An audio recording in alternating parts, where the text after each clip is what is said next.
Ladies and gentlemen, may I please request you to take your seats so that we can have this session. The chair of the session has graciously agreed to start and end this session in an hour. So by 1 p.m. we'll be out of here, and we hope to have some interaction with the audience. Those who have not registered, please do so at the front desk. Those who need to speak with Philbert Okello from NASAC, please do so about your refunds. That will be wonderful. And some people were calling me an Iron Man. That is a compliment. Thank you very much. But let me hand over to the Iron Lady, Mama Sesai Mpuchan. Did I do that correctly? Yes. Wonderful. Thank you. Thank you very much, co-Iron person, for the introduction. My name is Sesai Mpuchane, and I chair the Botswana Institute for Technology, Innovation, and Research. I would like to thank the organizers of this forum for inviting me to chair the session on the role of women's organizations in realizing the Sustainable Development Goals in Africa. I think it's quite clear after all the sessions we have been having that these 17 SDGs cannot be achieved without mobilizing the 50+% of the world's population, which is the women. There is so much to be done that leaving out this amount of brain power, the creativity, the practical and human touch of women could be detrimental. There is a need for the acceptance of women as full partners in development. I think secondly, the commitment of governments to these SDGs calls for their collaboration with NGOs so that they can enhance the likelihood of success through accountability and advocacy. And this is the topic we are going to be looking at today, and asking ourselves questions such as, are these NGOs really mobilizing around SDGs? And asking questions if they are not. Are they working closely together, either the national NGOs or national and international NGOs within their space? Or are they disjointed? And if I can share an example of Botswana, we have a council for NGOs which has 11 sectors, and all the NGOs are under that umbrella organization. Are NGOs implementing some of the SDGs? Because this is what is expected. Because as we all know, we have got skills gaps in government, which the NGOs can fill. Are they partners, therefore? Good partners with the government?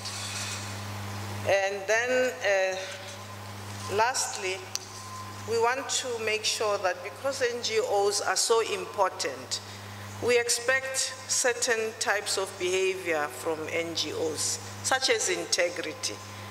Because if there are any repercussions, it is the ordinary man that suffers. And I want to quote the recent case of Oxfam, which was doing a lot of good work, but a lack of integrity could really cause problems for the organization. And then issues of professionalism. You don't have to please the government. Professionalism is very important. For instance, in Botswana, the NGOs went against government because government would not supply prisoners with condoms and ARVs. And, it was a good advocacy by NGOs. We have 3 speakers this morning on our panel. 2 did not come. The speakers have been asked to present in 10 minutes about their organizations, what they are doing specifically looking at the SDGs. And we have a rapporteur, Ms. Kineilwe, Dr. Kineilwe Sikwivilo from Mintech Nanotechnology Innovation Center.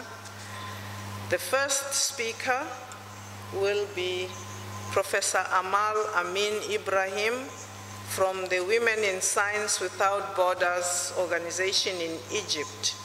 She's an associate professor at the National Research Center in nanotechnology. She's a chemist, and she's a co-founder for the Global Young Academy and Egyptian Young Academy, and also a founder of the Women in Science Without Borders.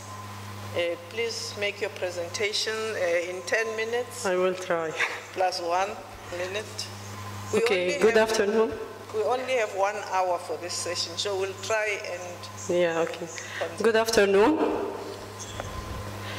I will talk about Women in Science Without Borders. It's a new initiative born in Cairo. The topic will be excellence and impact as way for cooperation for the sake of sustainable development. Before talking about Women in Science Without Borders, if we look at the Sustainable Development Goals, I can see that all goals may be achieved by women or very important for women, because women are much touched and affected by all sustainable goals. Women are affected by deficiency of water, deficiency of energy, deficiency of education, so that maybe as women are the change drivers in the world, we are the engines of this driver, so that we can mention the say of Kathy Kelvin, the United Nations President, Foundation President and CEO, that girls are one of the most powerful forces for change in the world. When their rights are recognized, their needs are met, and their voices are heard, they drive positive change in their families, their communities, and the world. I strongly believe in that. There are some facts before beginning about women in science. If we look at the population of the researchers inside the scientific communities, we will see that only 30% or less, 28% according to the UNESCO reports for women in science. About 40% in the Arab states, 30% in Sub-Saharan, and 32% in North America and Western countries. Also the dominance in favor of the biological sciences against the engineering and physics and chemistry. Also, we have more male engineers than female engineers. Also, we have leaky pipe phenomena. Leaky pipe phenomena that maybe in some countries, like in Egypt, we have the same number of students at the undergraduate stage, then the number decreases by time. When we reach to the stage of PhD, we will find the number very low, and then it decreases again and again till the full professor and the higher level at the national academies. We will find very low number, about 6% of the total population of researchers inside the scientific communities. Also, the number of Nobel Prize winners are very low for women in favor of men. For physics, as example, 2 from all 101, and chemistry 4 from 109, medicine 12 from 108, and Marie Curie was the only one who got Nobel Prize for 2 times in chemistry and physics. Also, if we look to the achievements of the women in science inside their careers, if we look to the Elsevier report for the publication, and we took about 5.5 million papers, 27 million authorships, we will find about 70% of the total production inside the scientific career from males, not from females, and also the 60% from the authorships from males. Also, if we looked at the citation, which is very important, 13% only for women, differs from field to field, 30.7 in engineering, 31 in social sciences. Also, as innovators, only 14%, and with respect to patent, which contains women in science, about 28%. So that it's very low. That's why I began Women in Science. It was long trip, began with Global Young Academy, 2009, when I was nominated as the only representative for Egypt in the World Economic Forum, to establish some kind of skeleton, worldwide skeleton for all distinguished young scientists. It was Global Young Academy. And then the Science magazine wrote about us. Now it's spread over about 60 countries. And then I co-founded the Egyptian Young Academy. Both Young Academy has good aims to strengthen or to empower the young scientists to be the future leaders, also to work with the society, to enhance the society with science, and to work on science education, science communication, to reverse the brain drain to brain gain. One of the aims to empower women in science, to be future leaders as well as men. On that way, I attended several events and I made several projects with others to empower women in science and to highlight their role in cooperation and strengthening the scientific career inside the developing countries. As Women in Science Conference in Dubai, several mentoring ships inside GYA and New York Academy of Sciences in US, and also the AAAS program for 3 cycles of ALIMAT. Then I came to the idea that it's time to launch the Women in Science Without Borders, where we founded Women in Science Without Borders as new initiative to only highlight the success stories, to empower the mentoring ship, because the young generation needs mentoring ships more than funding or more than scholarships or so. And in this initiative, it's not a matter of women or men scientists, but it's a matter of increasing the cooperation between them inside the scientific communities in favor of sustainable development. Because the population in Egypt, as example, for the women is 50%, so that how to ignore 50% of the society. Okay, when we made the first conference, this initiative, not only for conferences, it's complete initiative, but we launched its first conference in Egypt. We got 2,456 applications from 27 countries, and it was quite large because it was the first one, and the announcement was not very large. And the number of applicants who were accepted, about 350 from different countries. The percent from women to men, about 70% for women and 27% for men. And it's good in percentage for the beginning. Also different percentage for academic positions, universities, faculties inside Egypt and all over the world. Also we made parallel sessions for students as well, because we want to raise new generations. Believe in the cooperation more than separation between women and men in science, because it will not work for developing countries, this separation. We have to make cooperative work always, to have more productive work in favor of sustainable development, so that we made competition between these students in different fields related to sustainable development, food, water, energy, education, environment. And we insisted that all teams must have 50% women, 50% men, to raise the new generation for cooperation. And also we have the same percentage as the seniors. We were surprised because this conference made big action for the policymakers, for the journalists, for everything. It was good interaction between entrepreneurs, parliament members, practitioners, senior academicians, young scientists. This conference and this initiative was supported by Elsevier, Wellcome Trust, EU, also some other international partners like IGZO, UNESCO, AAS, African Academy of Sciences, and TWAS, and Global Young Academy as well. We had very good response from the press. Also, the Elsevier wrote about us as new initiative encouraging excellence. We only accept cutting-edge research. No traditional talk about empowerment of women. We are not weak. We are strong enough to change by science. So that the platform is only science, cutting-edge research. We have to prove ourselves with science. And this initiative encouraged another partner or participant in our conference, Sonali Das, Professor Sonali from South Africa, and this year, after 10 days, it will be held again in South Africa, so that it will be really transformed into an initiative without border. My achievement was were mentioned in the book of Women in Science, Inspiring Stories from Africa. Today, she said about the initiative between women and men, it's mine, and also in South African book of success stories and in lots of press. I have dream, like Martin Luther King said, to save education to all girls, even girls or boys. It's no difference because they are two partners in development, but I have to save education for these kind of girls. This girl was unknown 2 weeks ago in Cairo. She is living 1,000 kilometers away from Cairo. She had no family, no work, no money. Even she had no shoes, but she wanted to make her dreams in action. She participated in a marathon.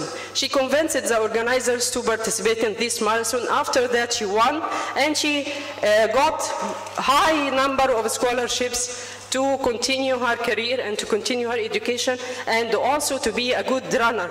But she had a chance. What about the others? We have to save chances for the others. Before leaving, we have to mention Marie Curie, what she said. She is my role model, that life is not easy for any of us, but what of that, we must have perseverance and above all confidence in ourselves. We must believe that we are gifted for something, and that thing must be attained. We have to attain our goals by ourselves. Thanks. Thank you very much, Amal, for keeping to time. She had asked for 1 extra minute, but she didn't need it. Let us move on. We'll have the discussions, with the panel after the 3 presentations. The next speaker is Rose Manumba from the YWCA Tanzania. She's currently a National Youth Coordinator at the YWCA. A lawyer by profession, she's actually an advocate, a politician, and leader within the ruling party, the CCM Youth League. She's a member of the Youth League. She will be presenting on her NGO, the YWCA. Thank you. The Young Women's Christian Association, YWCA of Tanzania, is affiliated to the World Young Women's Christian Association, World YWCA, established in 1855. It is comprised of about 120 national YWCAs. World YWCA is a part of a worldwide movement based on Christian faith that believes in God, the Almighty Jesus Christ, and the Holy Spirit.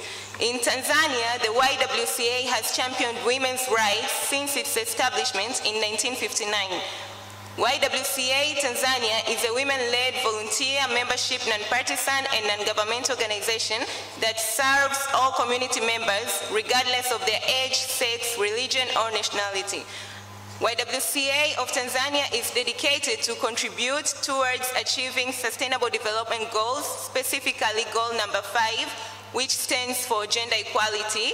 As for YWCA, we are promoting an inclusive society where women, young women, and girls actualize their potential and live fulfilled lives.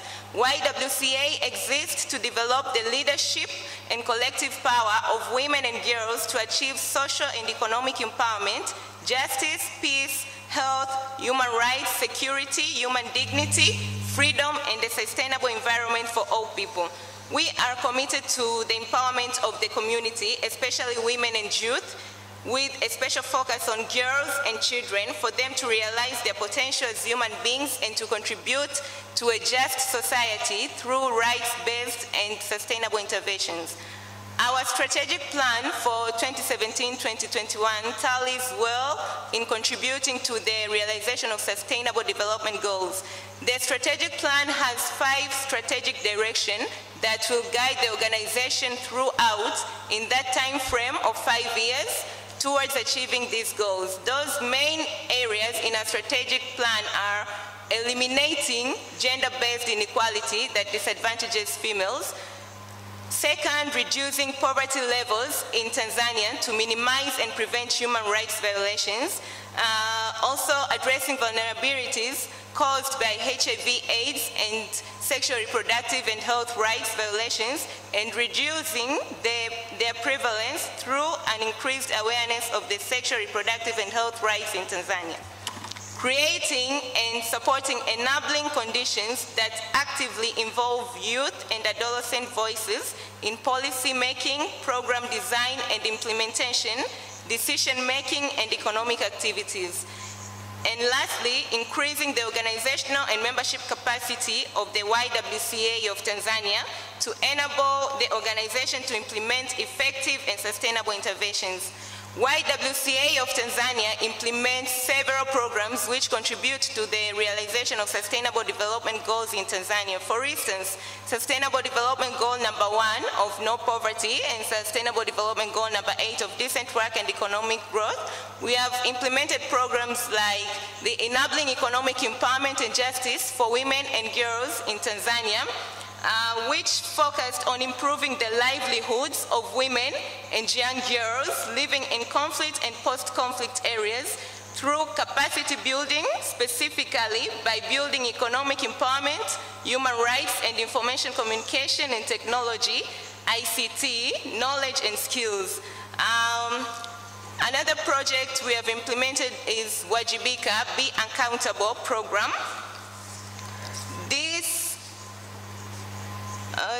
This focused on empowering youth with skills and knowledge that will enable them to reduce the economic vulnerability and environment changes. For Sustainable Goal number 3 of good health and well-being, we have implemented programs like the Sexual Reproductive and Health Rights and HIV/AIDS program, which focused on increasing the safety and protection of adolescent girls aged 12 to 22 years old and providing accurate information on the sexual reproductive and health rights and HIV/AIDS. We have also implemented Stop Child Marriage and Early Pregnancies program, which focused on supporting victims of child marriages and those at risk by giving them skills and trainings on various fields relating to awareness, creation and legal aspects, rights affecting their daily life, health rights, health education, and other educational and moral skills to increase and improve their free access to primary and secondary education.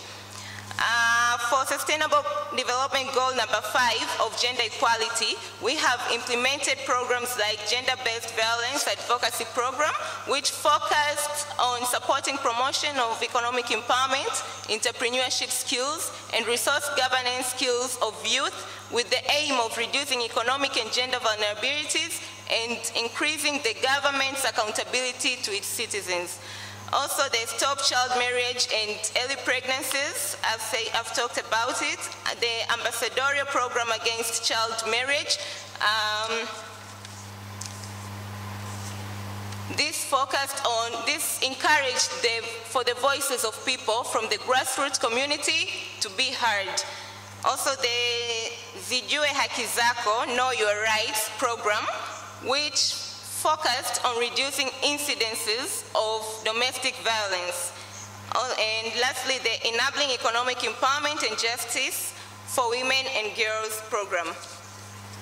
For SDG number 16 of Peace, Justice and Strong Institutions, we have implemented programs like Young Peace Performers, YPP program, which focused on providing youth with leadership skills and engaged them as active advocates for peace and justice at the community and global levels. This program was supported by the Y Global, the YMCA and YWCA of Norway. For Sustainable Development Goal number 17 of partnerships for the goals, we have implemented programs like the Ambassadorial Program Against Child Marriage, which we are conducting this program with the network of Tanzanian Ending Child Marriage Network, the Young Peace Performance, the YPP program with the Y Global, YWCA and YMCA of Norway, and the Status of African Women with the YWCA of Kenya. We realized that Collaboration can occur in different levels to realize sustainable development goals, such that we are working to realize the Sustainable Development Goal number 5 of gender equality and Sustainable Development Goal number 17 of partnerships for the goals with the Women Fund Tanzania Sextortion Coalition to address the issue of gender and extractive industry in Tanzania. YWCA has also collaborated with the Tanzania Ending Child Marriage Network to contribute in eliminating child marriages in Tanzania.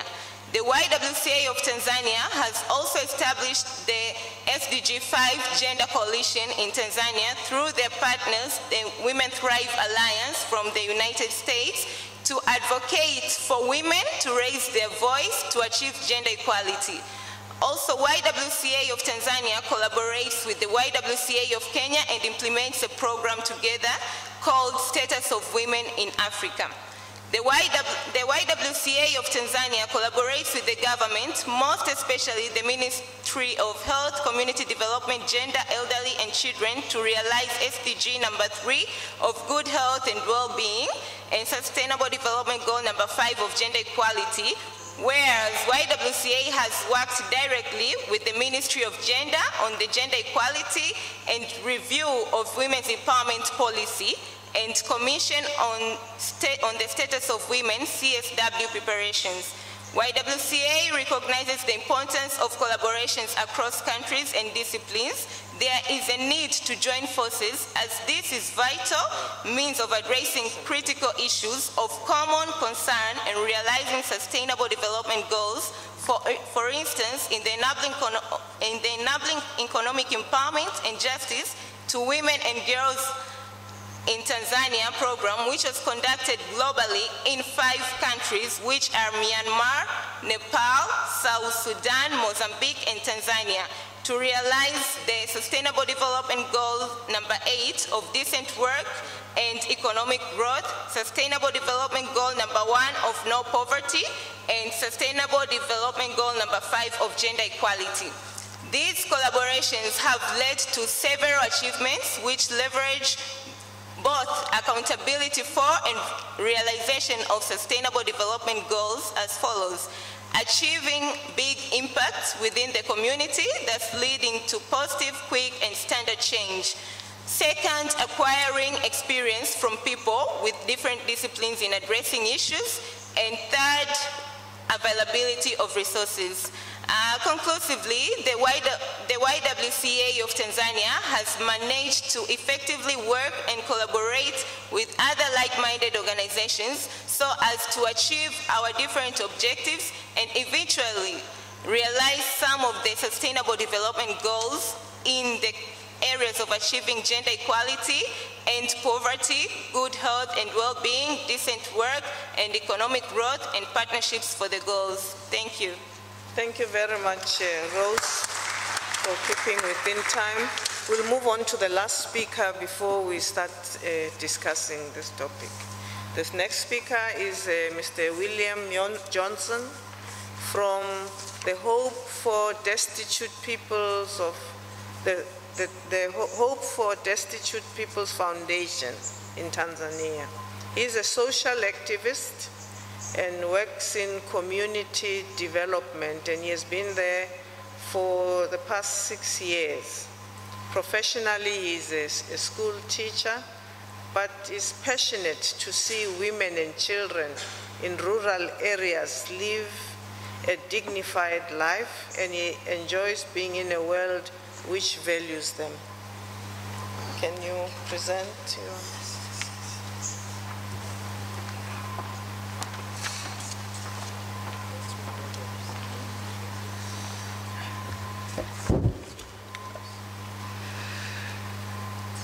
Dear organizers, supporters, and participants of this International Forum on Women and Sustainable Development in Africa, good evening.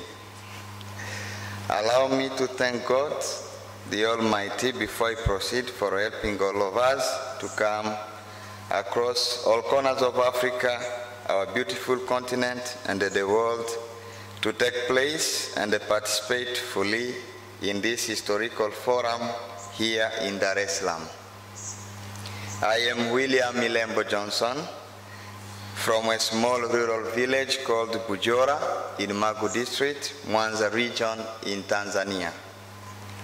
I am the founder and executive director of a community-based organization named Hope for Destitute People's Foundation, HDPF, registered and working in Magu District, one of the rural districts of Mwanza region. The fundamental mission of our organization is to empower impoverished women, children, and the youth living in rural areas through education and assistance to live a dignified life and reach their aspirations by changing themselves, their social, cultural, and economical background. When we talk about women and sustainable development in Africa today, I'm taking a quick look in my mind and wish that each African nation would invest effectively with a very high commitment to eliminate all social, cultural, political, and economical barriers affecting the development and the dignity of women in rural areas. Women are always the champions to me. Myself, for example, I did not see my father, and I don't know him either until today, as he abandoned my mother since I was in her womb, but she fought to ensure I grow, and now I'm sharing with you what our organization is doing to help the marginalized women in rural areas like my late mother. So, in relation with the Sustainable Development Goals, our organization is carrying out the following activities in Magu District. Number one, we provide support and facilitate the access to education for the less fortunate children. Number two, we improve the learning environment for children in public schools by supplying them with educational resources and repair, furnish, and/or build new school infrastructures. Number three, we dig water wells and run training on water treatment for helping rural communities to have access to clean and safe water and reduce the suffering of women and the children in the search for water and the water-related illness. Number four, we mobilize and empower women to create self-help groups in order to get a platform for them to discuss and exchange ideas on the issues affecting them in all aspects of their lives and plan actions to take as rewarding solutions. Number five, we create awareness to boys and girls in secondary schools on gender equality, the effect of early marriages and pregnancies, and the education on sexual and reproductive health rights. Number six, we advocate and promote gender equality in accordance with all its targets. Finally, despite that most of our activities are implemented through our local contributions, allow me to recognize the participation and the cooperation of our government through Magu District Council Administration and Hadija Nyembo, our District Commissioner, and Lutengano George, our District Executive Director, Women Thrive Alliance International, based in the USA, and IDE International, based in Belgium, for their support to our work. Thank you for your patience in listening the brief presentation of our community-based organization, Hope for Destitute People's Foundation, working in Magu District, Mwanza region in Tanzania. You are most welcome to visit us. Thank you. Thank you so much to the three presenters. We have 30 minutes to the end of the session, but I think I will allow you a few minutes to say something about the challenges that are faced by these NGOs. It's quite clear that you are looking towards these SDGs as something that you want to collaborate with government on. But what are your challenges? Thank you, Madam Moderator. Yeah, it's really sure that if we need to have a just world and a world which is better for everyone to live, and especially women, we have to invest in tackling the challenges affecting women.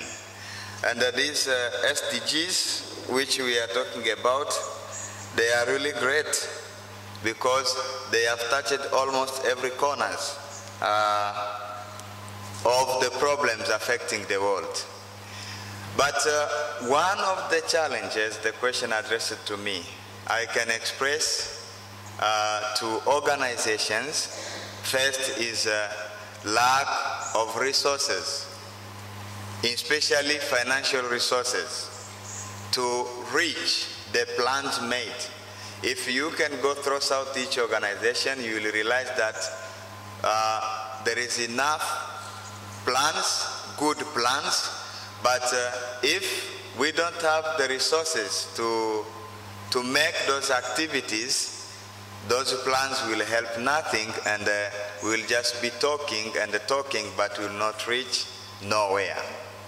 But another thing I can say, and this I'm learning it, and I'm so much thankful for the NASAC to give me this opportunity to be here. Imagine I am from a community-based organization, and most of people here I have realized they have non-governmental organizations, big one. So if you take that length between a community-based organization down there and the non-governmental organization maybe working in a national platform or a national level, you will realize that we who are down there do not have that access to many opportunities, despite that we are the one having people in the grassroots level. So when I read Network of African Science Academies, NASAC, I wished that maybe in everything we could have a network of organization, maybe all of Africa, whereby when people work together, they can make a very great impact instead of working individually or independently as a single organization. So with me, one challenge, as I said, was the resource, and the second one is networking. Down and up must be together in order to push the same agenda. Thank you, Moderator. Thank you very much. Rose, do you have anything to say? I'll just add up. Thank you, Madam Chair. Maybe I think more provision of capacity building and advocacy skills on how, to the NGOs, on how they can implement and conduct their activities, recognizing and relating them with the sustainable development goals. Because you find there is a challenge most of the people working through, sometimes it's difficult for them to relate what they're doing with the sustainable development goals. So I think capacity building and advocacy skills, so as they can understand more on the sustainable development goals and see how they can relate and incorporate them within their activities. Thank you.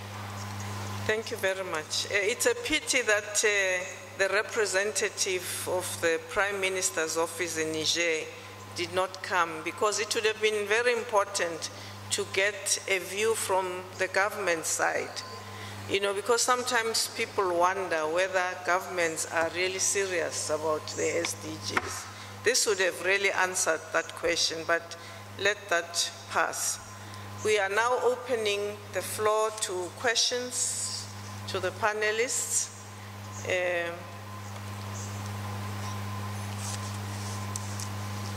There's a lady at the 1, 2, 3. Oh, sorry, I didn't look to my left, and then 4. Thank you, Madam Chair. Thank you to the panelists and the presentations they have made. My name is Halima Sharif, and I'm from Tanzania. It is really exciting to see a young woman seated there and sharing with us all the efforts that they're doing in YWCA, Young Women Christian Association.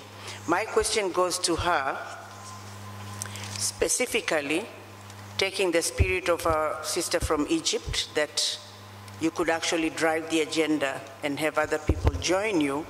How does YWCA, or how has YWCA taken into account some of the lessons, if any, if you could share some of your lessons that have necessitated YWCA to change, to modify, to amend some of the approaches in your projects and programs?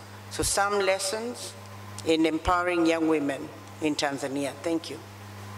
Thank you. The next question. Yes. Good afternoon, everybody. My name is Hanan Mohammed Abdel Karim. I come from Sudan. My question is actually for Vanessa. I wish that she covered a bit of how they deal with volunteers, young volunteers into the organization.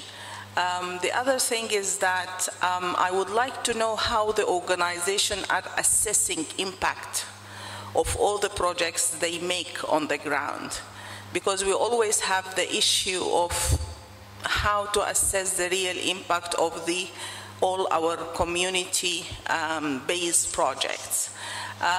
The last question that I have for anybody in the panel is, how do you identify the projects that you do on the ground? Is it based on what the organization wants to do in the community, or is it based on what the community wants? So would you dictate your program on the community, or actually you go to the community, you research their needs, and then come up with a project? Thank you very much. Okay, thank you. The name is actually Rose Manuma. Vanessa didn't come. Okay. Who was the next one? Oh, it's the young, okay, the young man. Thank you, Madam Chair. I would like to register my appreciation for the presenters, and particularly for the one presenting the community involvement. I think we really need more and more on that aspect, including the young lawyer of YMCA. Now, my question then is focusing on advocacy role, particularly analyzed in a scientific way. Some of us have experiences whereby you have very energetic men and women, as it were, could be involved in advocacy role at different levels. But when they are selected in the government or in the political arena, they tend to be quiet in terms of speaking loud on these advocacy identified areas. Have we ever done any scientific evaluation on this aspect to know what is inhibiting them from continuing the advocacy role in this particular aspect, covering different areas? Some of us know exactly, we have very prominent lawyers, teachers, scientists who have had that opportunity, but once they are in the political or administrative positions, they are quiet. Why? Can we do something scientific? I've been asked to say, my name is Professor John Shao from Tanzania and TASA. Thank you. Thank you. The fourth question. Bonjour à tous. Ici, c'est Alexia Rontondi du Bénin. J'aimerais féliciter mademoiselle de l'Association chrétienne féminine de Tanzanie. Et dans sa présentation, j'ai brièvement entendu qu'elle était aussi membre d'un parti politique. Donc, j'aimerais m'appesantir sur ce côté-là et lui demander ce que les jeunes de son parti politique fait pour l'amélioration des politiques de jeunesse en faveur des femmes et des jeunes dans son pays. La deuxième chose, dans sa présentation, elle nous a présenté énormément d'activités menées par le YWCA, que je connais d'ailleurs, avec qui je travaille au Bénin.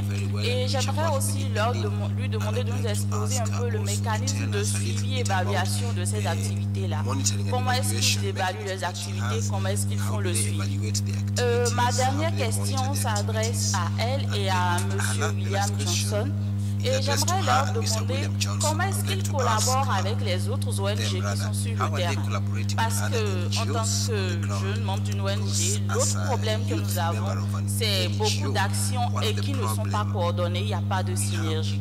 Donc, s'il y a des leçons qu'ils ont apprises en termes de synergie d'action des ONG, aussi bien à la base que pour une grosse ONG internationale comme le YWCA, ils peuvent partager cela avec nous. Je vous remercie. Thank you. The last one will be, okay, the lady in green. Thank you very much. My name is Mary Goret Nakaku from Uganda National Academy of Sciences and working for Twaweza East Africa in education and governance. So my question goes to William. It's great to see the role of NGOs here in science and promoting women. I just wanted to get some more information from you, from your experience of working with these less fortunate, destitute kids. What is the constitution of the children or the people who are most in need? Are they women? Are they men? But also, how do you define this less fortunateness or destituteness? How do you identify them? And then lastly, doesn't the name of the organization somehow cause some kind of stigmatization and put even kids who would have come to you for support, fearing that they would be seen as destitutes? Okay, thank you very much. We'll start with Rose. I think you have most of the questions to deal with.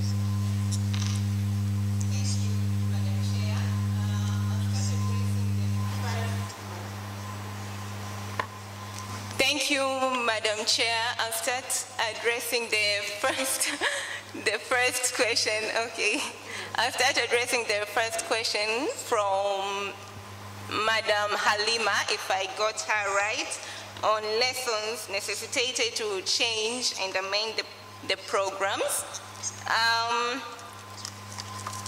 If I got you right from your question, I think I explained earlier that what the lessons that we aspire to learn is the new skills from the people that we collaborate with, from the organizations that we collaborate with. That is we are acquiring the experience from them, because they have different disciplines. Sometimes there are things that we need to work on while you are joined. You just can't say that, no, I'm going to do this alone. That's why we need to collaborate. We create these networks, we form these networks to gain and acquire different disciplines on how to tackle different issues concerning the country and the global and the whole world. The second question, if I got it right, on how we deal with the young volunteers. I can tell I was also a volunteer at the YWCA before, and most of the young women who are employed at the YWCA have been volunteers before. I was lucky to volunteer at YWCA for 3 months, but there are young women who have volunteered for 1 year, 2 years, until they got the employment opportunity.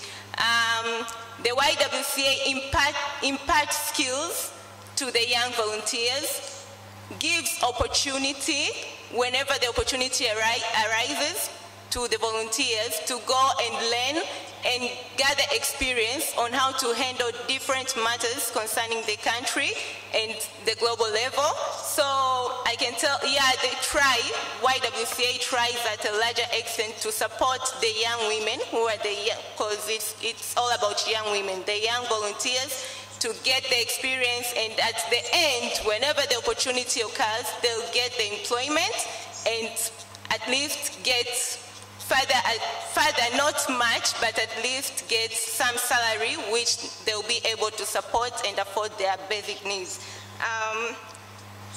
On how we assess our impact is through monitoring and evaluation, conducting close supervision on the programs we are doing and the activities we are doing from our branches. We have branches, and in all that branches, because we do not do these activities on only one area, we have branches all over. So we have branch secretaries, we have administrations all over. So we have a list of the outcomes that we expect. So we conduct close supervision on how on how much we've achieved, how far that we've achieved. So that's how we assess our impact, basing on what we expected to achieve on our work plan before.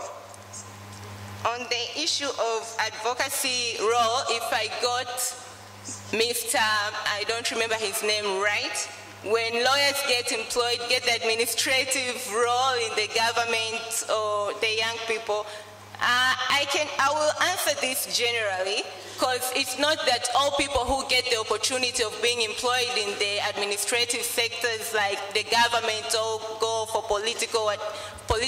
high and key political positions change and no longer advocate the issues that are involving the country or go against. No, it's not for all people. So what I would advise, this is our responsibility for all of us, that we need to do something. We need to come with strategies so as to overcome this problem. One of the strategies I would think of is keep on conducting capacity building so as people can understand that no, you do not have to stand for what is right, so as we can achieve the impact and achieve the development and fight for people's rights and eliminate all these sorts of violences. So that's what I can tell, but it's our responsibility, all of us, not only, yeah.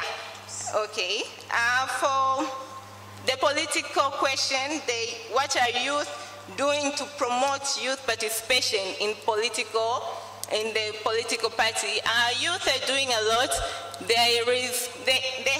We have strategies like on how we can involve more youth on political positions or political parties, because if you ask me, even me before, I never thought I would be a politician, but then it's because of these strategies how I see things are going, and I would congratulate my president, Honorable John Pombe Magufuli. He's doing a great job. He's the one here. He's doing a great job. So, and he loves the youth. He shows that he wants to see the youth, the young people are involved in the political positions and are holding these key positions to change the country. So, from him, we are all motivated, and what he does is what we are doing, and coming up with new ideas and advice, the whole system. So there is a lot of networking and a lot of advocacy trainings, capacity building, motivational talks and motivational inspirational talks to inspire the young people to involve themselves in politics, so at the end they can get the key political positions and stay on the table and make decisions that will bring changes within the country and the whole world. On how we monitor activities, I think I answered this. It's through monitoring and evaluation. We have administration all over our branches. We have our expected outcomes, so we look on how far we have achieved. Yeah, thank you. Thank you very much, Rose. You've had a handful. Let's move on to William. Thank you so much for the questions I had. Let me be so much brief according to the time we have now. There were a question about the identification of the project. This, for us, is made by the beneficiaries themselves.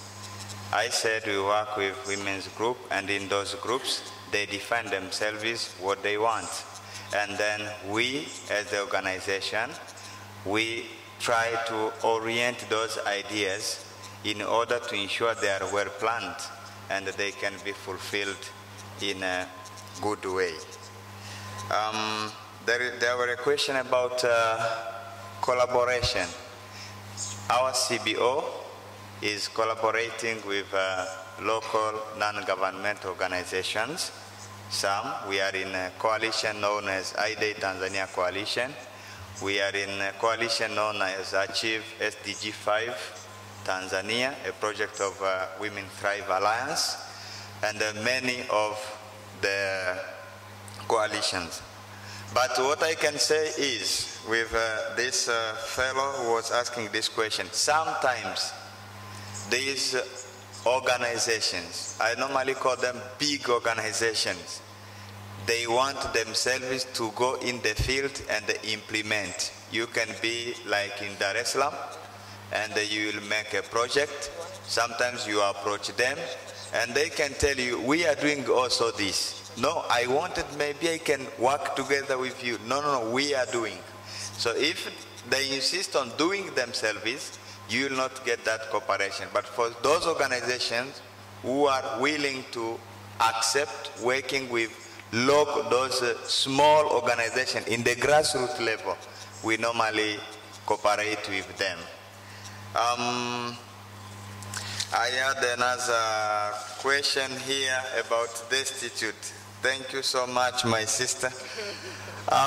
There is no stigmatization, but there is prioritization. I want to explain this. When we dig a water well, if you go at Bujora now, there is a water well we made there. People who are going there to fetch water, they are not asked where you are poor or not poor. Every woman can access that water. Every child can access that water. But when it comes, we want to empower some women with no funds to start small businesses. We will not go to someone employed in the government despite being a woman, or someone with resources, and they tell her, we bring another to you because you are a woman. No, we will prioritize because we want this woman with nothing to have something. I hope I'm clear with that. And with political, I can just end up with it. It is true that we have friends, we have people, we studied with them, they are in these government institutions, but you may find when it comes to advocacy, it's really hard for them to respond. One thing is, within the system, they are under some rules sometimes, which made it difficult for them to raise their voice and advocate within the system. And there's some fear to lose their salaries and to put their lives in danger. But I hope we can still continue to encourage them, women and the men, who can advocate while they are in a position. And that is why it's better somehow to empower those women who have that heart to advocate, to be in a public position, and that they can take the agenda to the government. Thank you. Thank you. We call them people who speak from the stomach and not from the brain. There is such a thing. I mean... Of course. I have some comments. Maybe I will transfer some lessons if the Women in Science Without Borders could affect other societies. I worked with the society 10 years ago, maybe 15 years ago, when I was very young, because I was convinced by the new idea that the scientists must go outside labs, must go outside the ivory towers. And there are lots of publications about that. We have to stop to do science only. We have to transfer science into society, to fix the society. How the percent of ignorance, as example in Egypt, 40%, and we have about 1 million or less PhD holders. How to do that? And in all African countries the same. We have still illiteracy percent very high. So that I worked with a society several years ago. It's a reply on the question, do we have to adapt with the society, or do we have to do what the society wants? No, we have to adapt with the society and do what the society do, but with our perspectives. We have to direct the society as well, because we are the scientists. If they will like, as example, to drink dirty water, no, we have to warn them. It's harmful. We have to be like messengers. We also warning. We also transfer knowledge outside labs to the society to make public awareness for the society.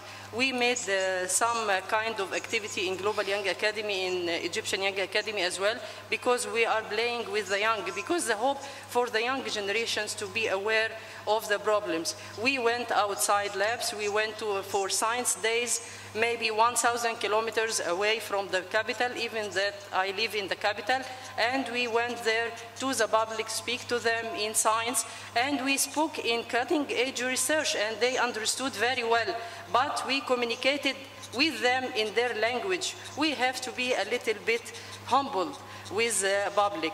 That's why in the Women in Science Without Borders, as example, we are dealing already with the Sustainable Development Goals, because we are dealing with some problems very related to the public: education, energy, water, food, and others.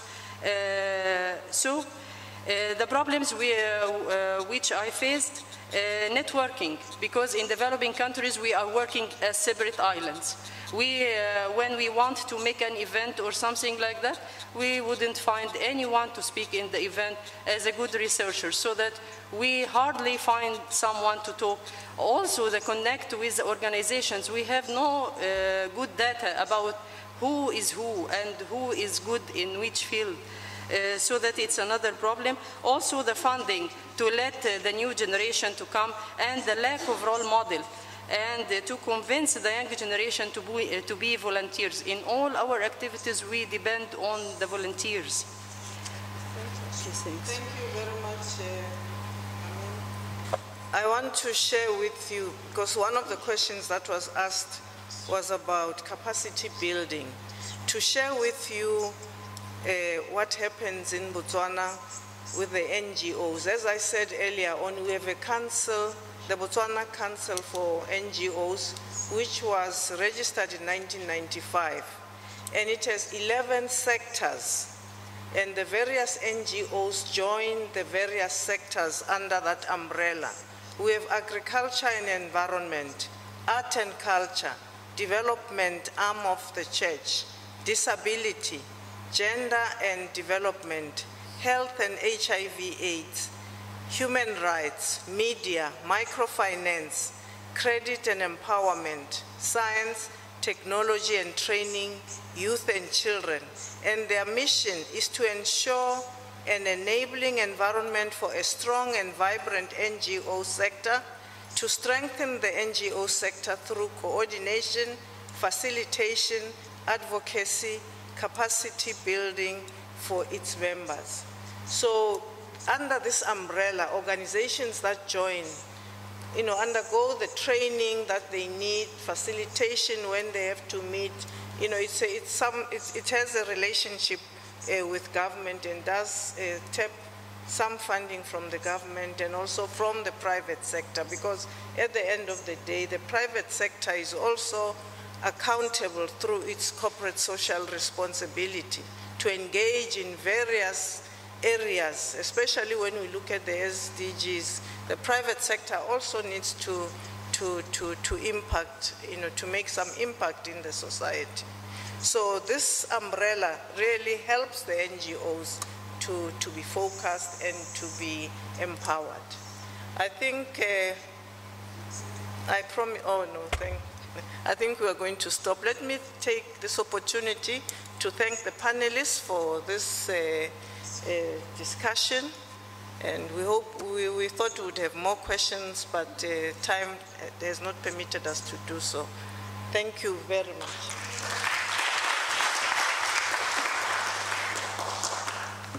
Thank you very much, Professor Mbuchane, and the panelists. I think really they need another round of applause, because they promised me when they came up here that they would be the best panel.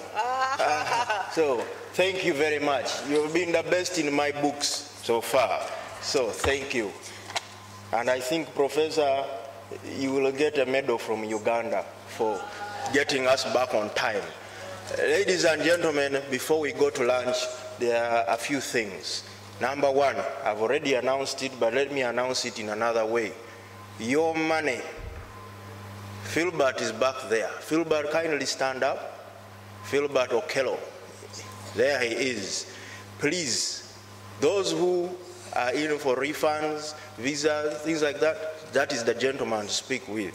And if you do not claim, I'm going to take it for my fund for young women scientists back in Uganda. So it's up to you. Secondly, as we go out to lunch, may I please request you to sign up for the parallel session you'd like to be a part of this afternoon at the registration desk.